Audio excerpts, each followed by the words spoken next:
guys, this is Charlie from Charlie's Awesome World of Adventures.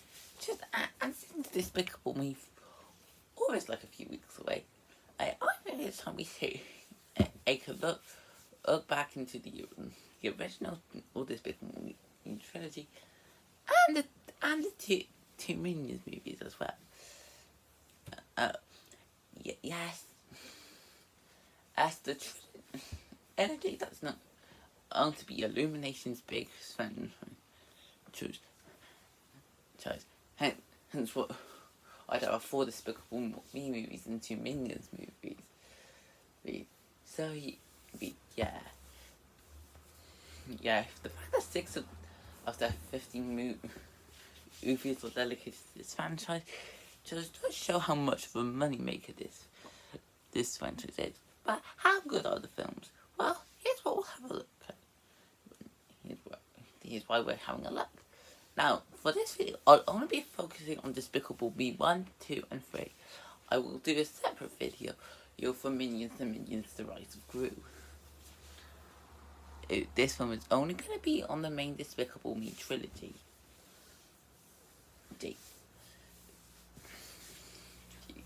So without the way, let's jump back 14 years ago to 2010. 14 years, my god, has it been that long? As we take a look at the first film, Despicable Me.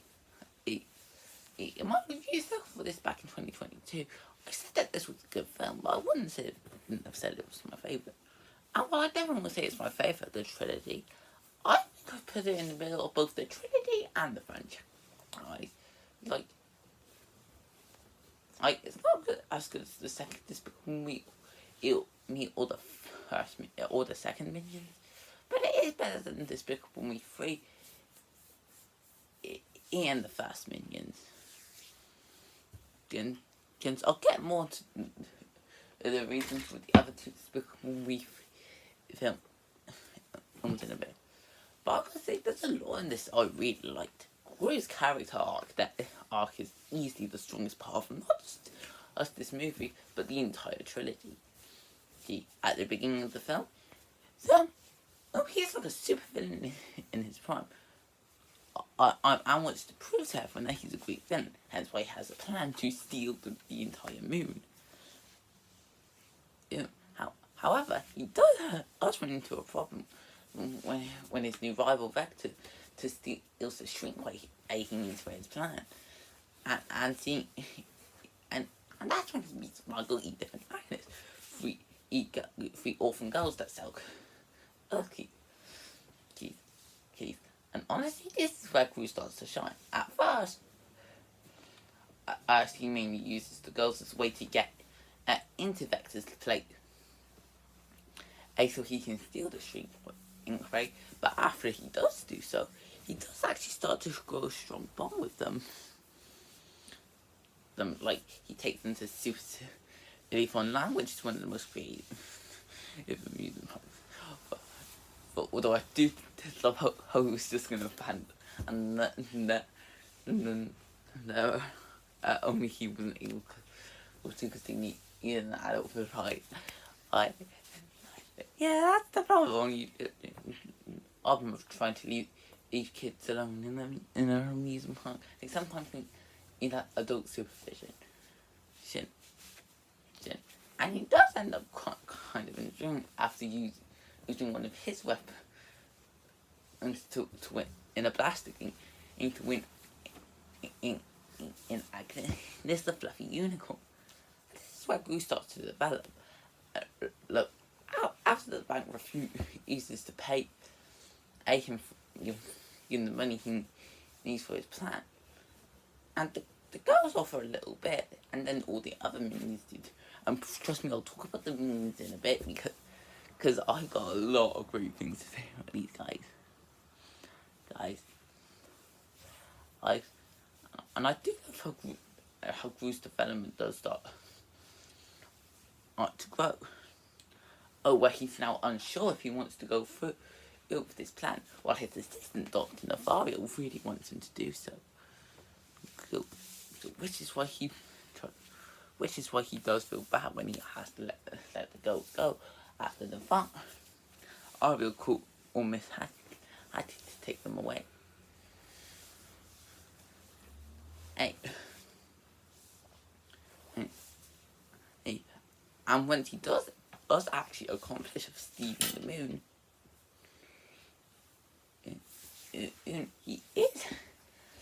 he decides to go to the girls' recital. It was set up in the film that Agnes gave him a ticket to the recital. And despite not being the legal guardian, I do love a group who does want to be there for them still, and tries to make it back as quick as possible. But however, he arrives too late, and this is where his character arc really grows. Yeah, I had a lot more to say about Groot than I thought I would. But Vector has captured the 3 girls, as Margot, Edith, Dev, and Agnes. And you know what these typical villain things are like. I can only let them go. Oh, if Groot hands over the moon. However, here's the interesting part.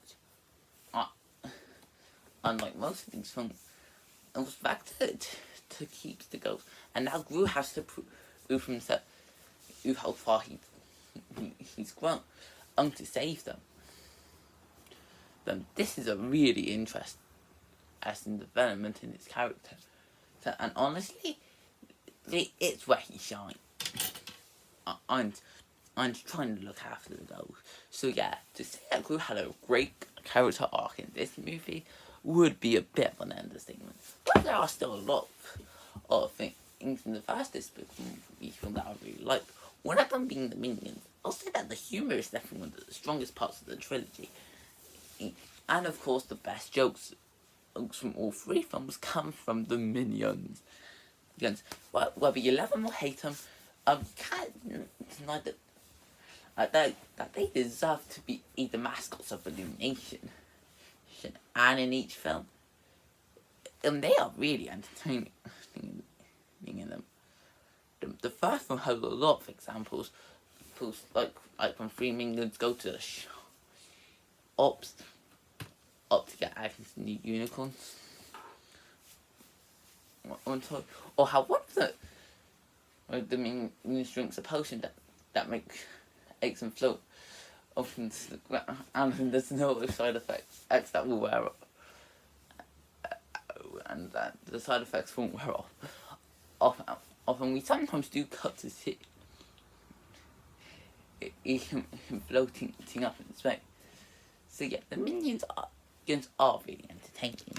I also really like the 3 girls, but I want to say this is their best usage in the trilogy. See, the girls are used good here. And I do like how Agnes is the cute, adorable cuthball. Margot is the straight man or woman in this case. And Edith is the entertaining maniac. And this isn't the best use of them in this movie, as they are just there to make the film cute, and they're later used as the MacGuffin that Groot has to say. But I really like them. I wasn't originally huge on when I first saw the film, but the more I watched it, the more I found him to be an entertaining villain. And on my recent watch, I was surprised of how many jokes of his got a laugh out of me. He was really entertaining and made a great villain.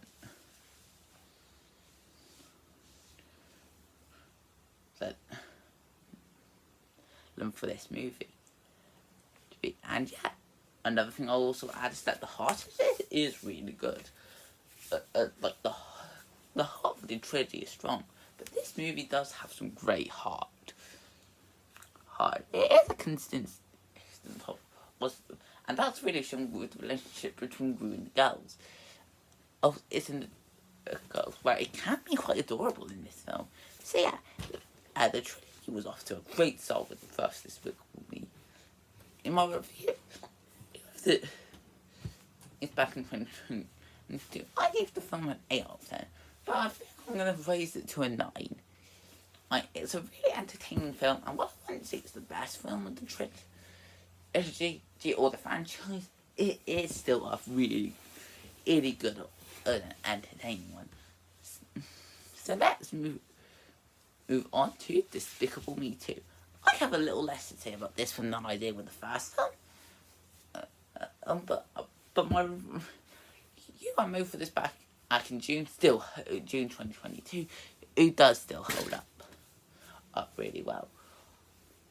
Now that I can get into spoilers, let's take a look at the twist villain, Electro. And honestly, I find him to be the weakest villain of the trilogy, but that's not to say he's bad. He's honestly a pretty good villain for this movie.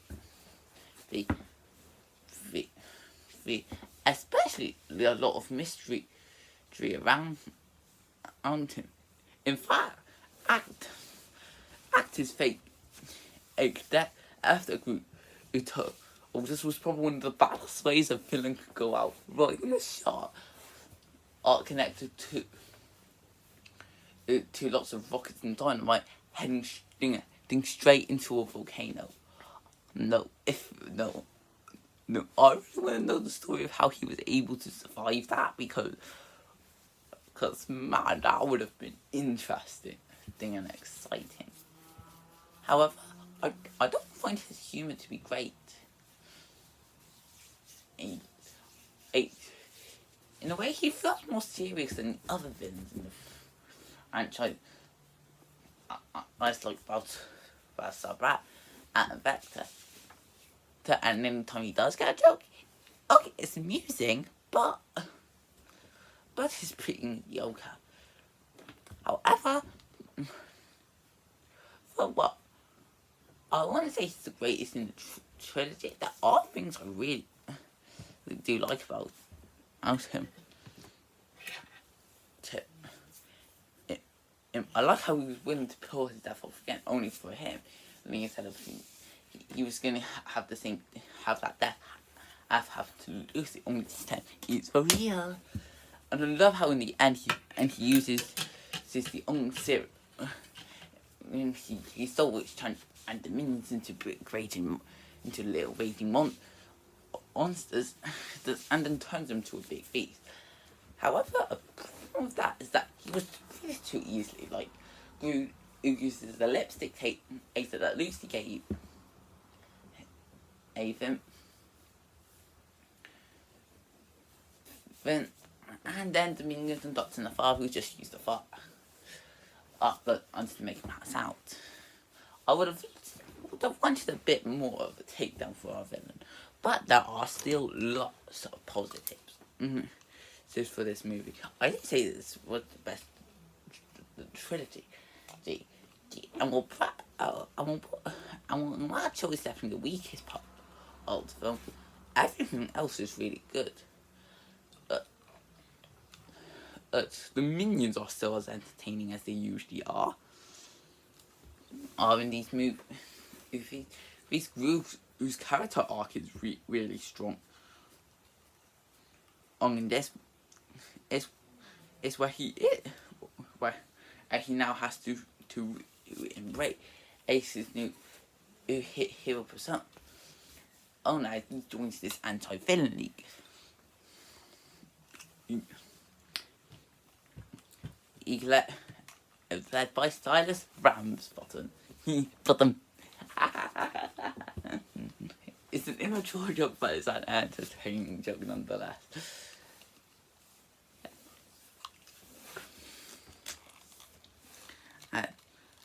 So Chris' character arc is really strong. I also really like Lucy. I do kind of prefer her in the third film, in which she's trying to be a good mother to the girls, but here she was really good as a Screw's partner, and the relationship the two of them formed, it's quite sweet. Also, this film gave birth to one of my favourite songs, Happy, by Pharrell Williams. An entertaining and upbeat song that does manage to bring a smile out to anyone's face. So yeah, really good song. And Pharrell Williams sings it really well. But that's making me interested to see how his own autobiography piece by piece is gonna go in October, but we'll have to wait and see. And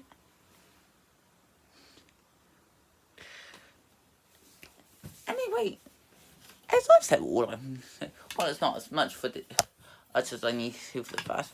I still really like Despicable Me too. It's a really good film. It's very entertaining.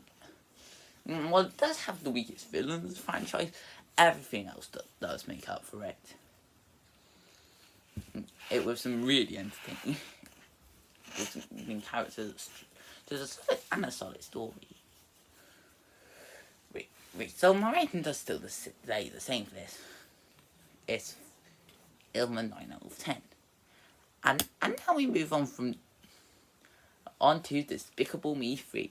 Well, after the Minions spin-off 2 years after the second film, 2 years after the Minions spin-off, we get this film. And honestly, while I do consider this to be the weakest of the trilogy and the franchise so far, I do think that this is still a really good movie.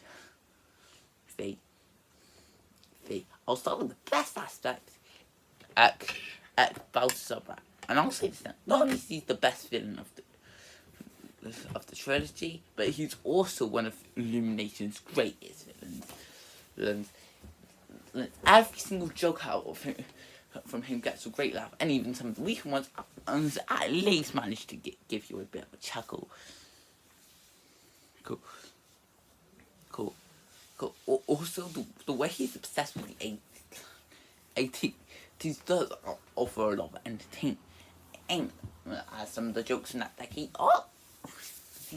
Granted, I will admit some of those jokes will be more effective for people that lived in that decade.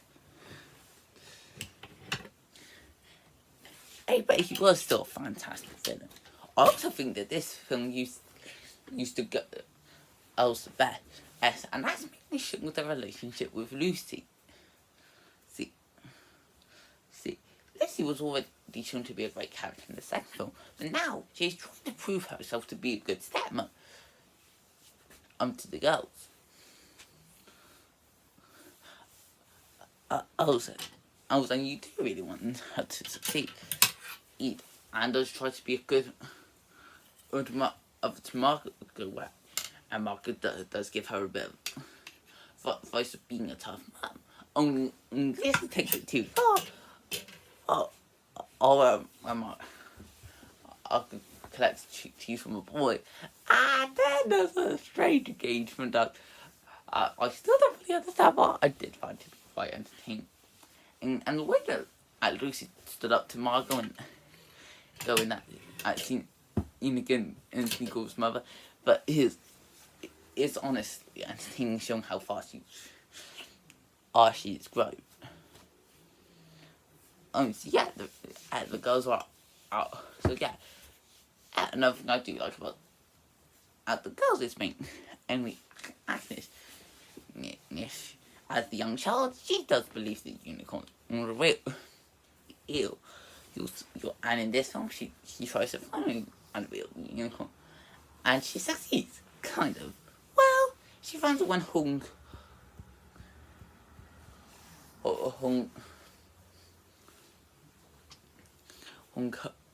girl thinks it's a unicorn.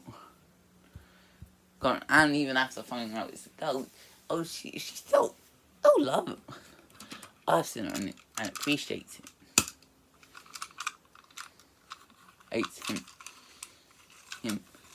Finally, I really do like Rue's arc of trying to prove himself to be a great eighth brother for where we find out about his twin brother, Frederick. I'll talk more about him in a minute, but I do like Rue in it. But I do really like Rue's arc, especially after he's been fired from the AVL for not being able to capture loss, but you can really feel how much that loss has affected him. Him, and now he's trying to find a new purpose in life. So when and his brother wants to know how to be a great villain, then while he's reluctant to go back to the villain lifestyle, he does use it as a good way to get his job up by stealing the diamond rough at stuff. Though, and giving it back to the AVL.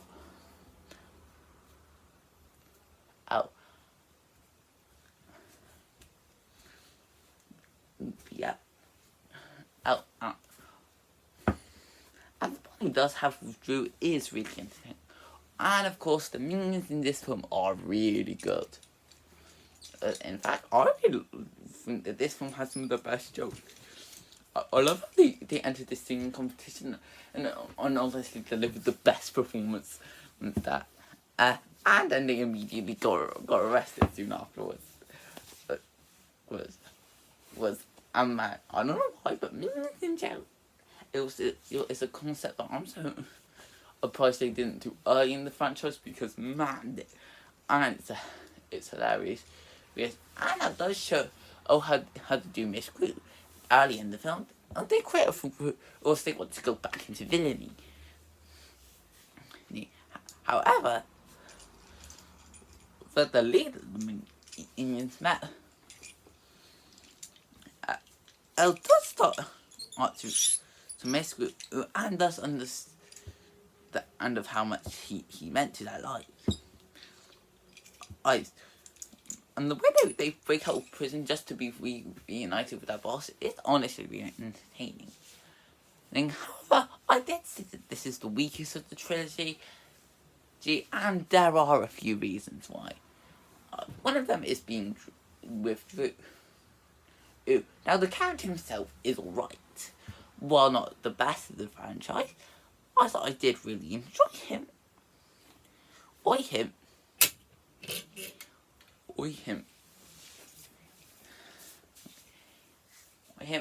And he was an entertainer.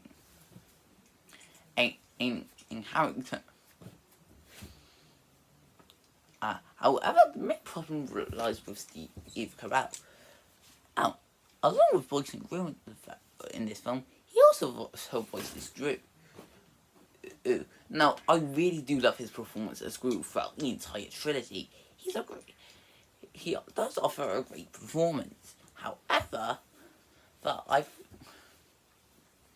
I think he's kind of overdoing it with Drew.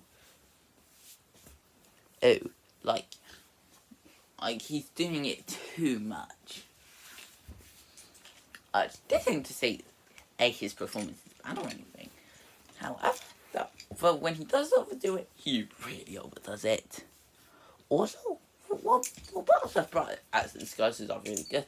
His disguise as Lucy, near the climax of the film, is way too obvious. When Lucy takes the dime, and says, "You've been a bad boy."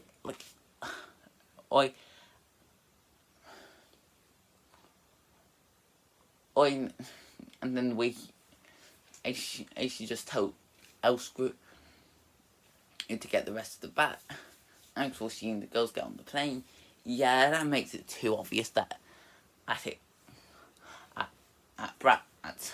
and if you and he's used the girl Elsa's way for Greek to come after him. However, I'll admit that this film has the best climax of the trilogy. It might be the weakest film, but it definitely offers the best climax. It started off really strong when Brad entered Hollywood with his big robot coming out of the sea. The animation in that scene was spectacular. And some of the best animation of the trilogy, in my opinion. But the main battle does become really interesting as Gru and Drew have put their differences aside. I had to save the girl, I was gonna stop Rat.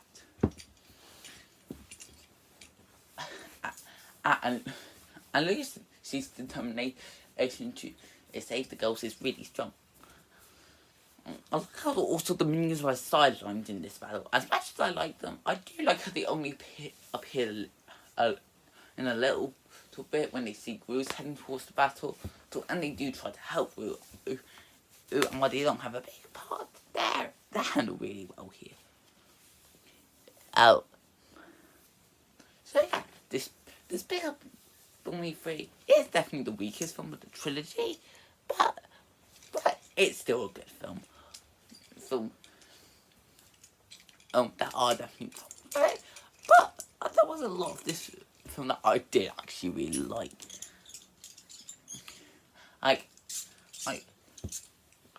As for rating, I did rewatch this early in the year. I thought it was great and gave it a 9. However, on my recent rewatch that I did preparing for this film, I'm dropping it back to an 8. But that doesn't mean it's bad. It's definitely the weakest of the trilogy, but it's still a strong entry into the trilogy. So yeah, Despicable Me 4 is not too far away. As my thoughts on that one, I was definitely explaining more of my thoughts when I've actually seen it and do a review on it. But personally, I'm kind of mixed on it. Like, it probably will turn out to be a fine film. But judging by the mixed critical reception, and the trailers, I won't be surprised if this turns out to be the weakest film in the trilogy. So, I hope you guys enjoyed this video. Feel free to comment, like, and subscribe, and stay tuned. And as I will be doing a retrospective on the Minions spin-offs and prequels. And I'll see you guys next time. Bye.